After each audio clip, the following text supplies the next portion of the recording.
তুমি কে বাবা? তোমাকে তো ঠিক শিমুলতলা বাসস্ট্যান্ডে সাদা ধুতি পাঞ্জাবি পরিহিত পক্ক কেসের প্রবীণ মানুষটাকে দেখতেই শ্রদ্ধা জেগে ওঠে মৃণালের। পা ছুঁয়ে প্রণাম করে বলল, আমি এদিকে নূতন, আমায় চিনবেন না মাস্টার মশাই।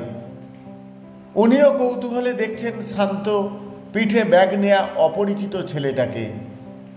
পথিমধ্যে কয়েকজন মাস্টার মশাই কেমন আছেন, প্রণাম নেবেন কুশল কামনা করতেই মৃণাল নিশ্চিন্ত হলো ওনাকে মাস্টার মশাই ভাবা ভুল হয়নি। শহুরে ছেলে মৃণাল গ্রামে বন্ধুর বাড়ি এসেছিল।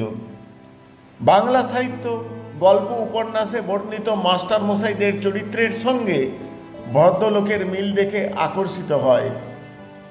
বর্তমান জটিল পরিস্থিতিতে মাস্টার মশাইদের চরিত্রে ও ছাত্র শিক্ষকদের সম্পর্কে এসেছে আমূল পরিবর্তন। সকাল সকাল ঈশ্বর দর্শনে মন ভালো হয়ে গেল মৃণালের।